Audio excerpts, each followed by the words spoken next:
Hello and welcome to the Watch Lucky channel where we bring you all the good and honest watch reviews. If you haven't done so, please, I'd like to remind you, please click on the subscribe button, click the like button because I've got new videos uploaded every week just for you. In today's video, we're going to do a full review of the Vario 1918 trench watch which I unboxed last week.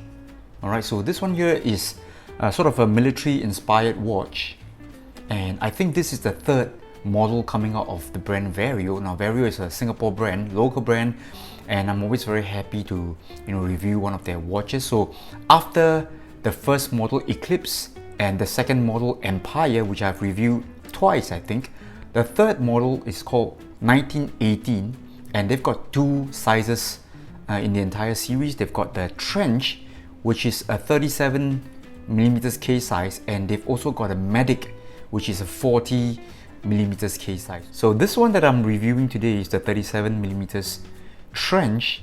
So prior to loaning this watch for review, I spoke to Ivan and he shared with me the overall design inspiration, and of course this one here seeks to recreate the watches that the soldiers they wore during that period of time. So 1918 would be the First World War, and at that time I think people were actually more accustomed to pocket watches.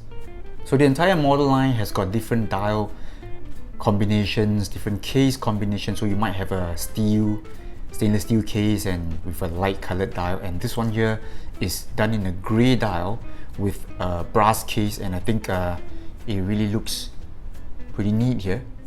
And I've just zoomed in the lens a little bit as I start by telling you more about the dimensions of this watch here. This watch here does have a case size of 37mm as stated, and the thickness here, the overall thickness from the base of the case back to the top of the dome sapphire crystal, the total thickness is 11.8mm.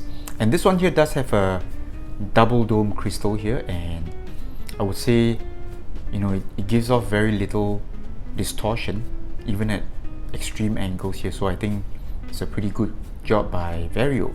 Lug width for the Trench 37 is 18mm, and the Trench 37 does have a rather short lug to lug distance. I measured on my calipers, it is about 45mm. And in line with many Vario watch models, this one here is powered by a Miyota movement. So it is from the 8000 series. The movement here is 82S5. So there are some slight differences between this one and the more usual 8215. Namely, this one here hex and hand winds, and it's also got this small seconds complications here. Alright, so again, all this design here really fits that period of time where you have a pocket watch and you have a small seconds.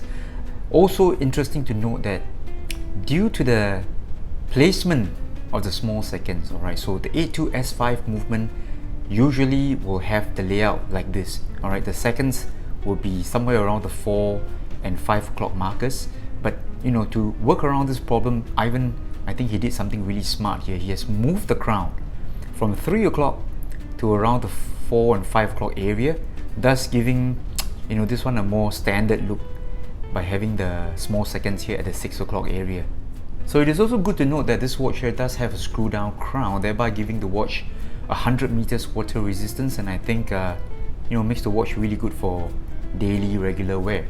And finally, the watch here has a retail price of Singapore dollars 523. I'm pretty sure you can get a coupon or voucher here and there on Vario's website. If not, you can use my discount code listed on screen now. So I do get a small commission. Thank you very much if you were to use my discount code. So let's move on now and talk about the case design and build quality of the Trench 1918. So obviously this one here, I've said many times, it's got a brass case, and brass is not exactly a precious metal. In fact, it is the same material, same metal as the ones found in old school type of plumbing ware. Alright, so your tap, the tap at your grandma's house, it is made of brass, the type where you need to turn the screw many times. So it is that kind of nostalgic and feel to it. So you get a good patina after a good number of years, and I think this one here definitely adds character to the watch. many people are fans of such things, alright, so they like the watch case to age over time and, you know, get that look for extra character. Okay, for me, I'm quite different. I prefer my watches to look pristine, shiny, and all that. So, well, I would say different strokes for different folks. So the watch case here features all rounded sides, okay? From the bezel to the case sides, even the case back, everything is rounded, so there are no sharp edges or corners because of the design. So during my unboxing video, I mentioned this one here. It's sort of like a pastel shape, but in actual fact, and now that I've spent some time with it, I actually feel that it looks more like a pocket watch. Alright, so later on I'm going to remove the strap here and I'm going to show you that it actually resembles more of a pocket watch instead of a wristwatch. And the onion crown here is really nicely engraved. It's a screw-in crown and offers plenty of grip here, so operating the crown here is not a problem at all. Alright, the only thing I have some problems with would be the movement, right? Feels a little bit gritty when you're trying to do your time setting and even your winding of the movement. Alright, so it does feel a little bit gritty. Alright, but I think overall it's a perfectly usable or serviceable type of movement here. And coming back to the case design of the watch here, I want to show you that this watch does have fixed lugs.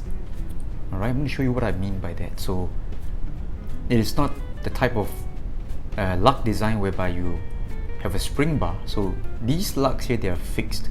So you work around the strap instead, and of course Vario has, you know, paired up the watch with their in-house old school kind of strap here, where you need to, you know, unscrew the tab here and then work your way around the lug bars.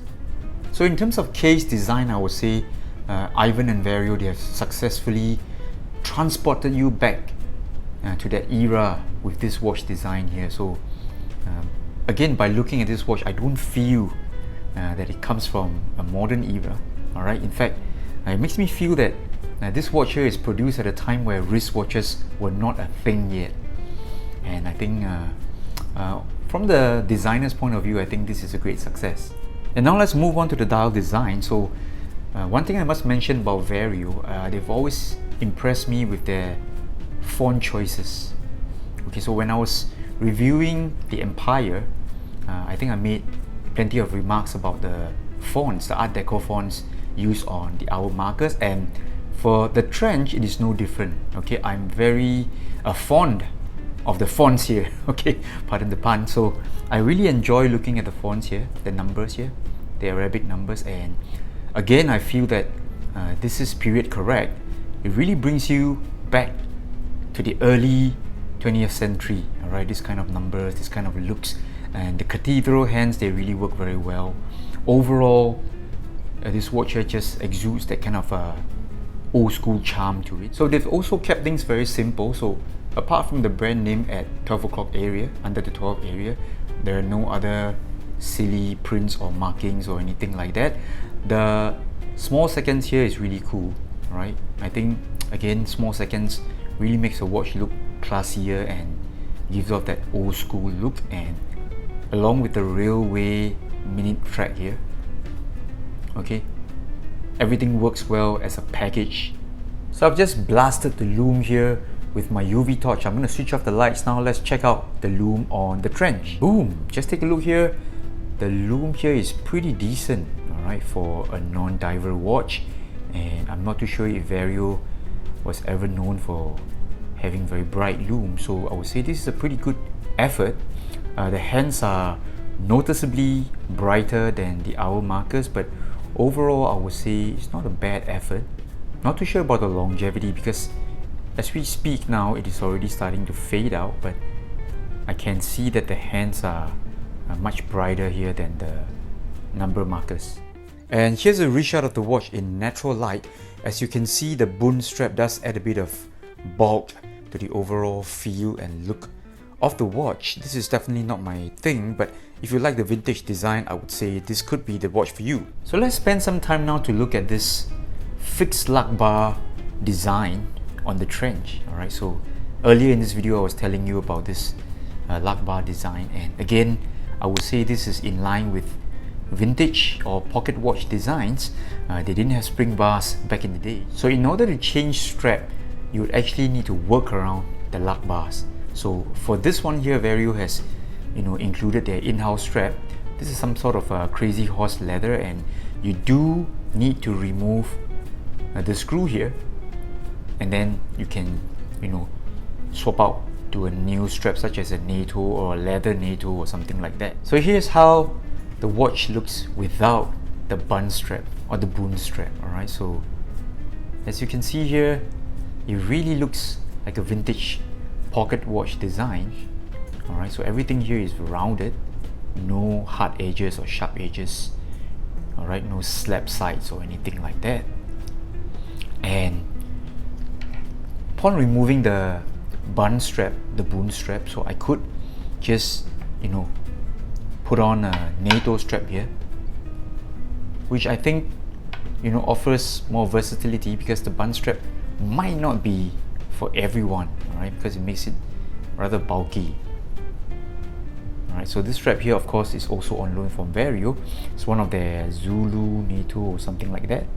And here's a bonus reshot for those who want to see how it looks on a NATO strap. I would say it makes the watch look a bit more wearable, not that bulky, but I'm still not a big fan of all these lug gaps here.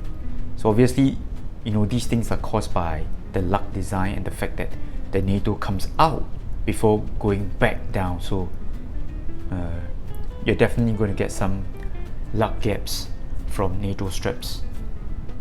So all in all, I'd like to say that Vario has rolled out a watch that is really effective in bringing out the look and the feel of a vintage military watch. Okay, so I know there are plenty of modern features in this watch here. It's got a double dome sapphire crystal, it's got automatic movement, it's got C3 lume and all that. All these things, none of them are vintage or old school, but just by looking at the watch here, in terms of design, it really exudes that feel. Alright, I've mentioned before, this one here really gives off that early 20th century charm, and if you're into such things, this could be the design for you.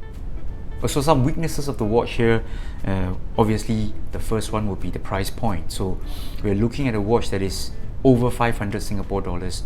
In this category there are plenty of choices, and you've always got other micro brands and of course Seiko and all that, the budget brands, and not many people are willing to give it a try at this kind of price point. So I'm pretty sure you can get coupons or vouchers on their website, so maybe that will make it more attractive. So yet another issue that I have with this watch is the use of Miyota movement. So as we all know, Miyota movements, particularly the 800 or 8000 series, they are not the nicest or the smoothest in terms of operation, in terms of hand winding, hand setting, in terms of seconds hand sweep and all that. So not known to be the most refined or the prettiest. Alright, so I think it's about time Vario look at other movements. Even I would rate even the NH movement, the Seiko NH movement, I think they will be better choices. So there you have it. That was my full review of the Vario 1918 Trench 37mm. This one here really looks the part, and it really makes you feel like you're wearing one of those vintage pocket watch, early 1900s kind of design. So if you like this watch here, if you like George, please come back here every week. Got new videos uploaded just for you. This is the Watch Kaki from Singapore. Bye bye.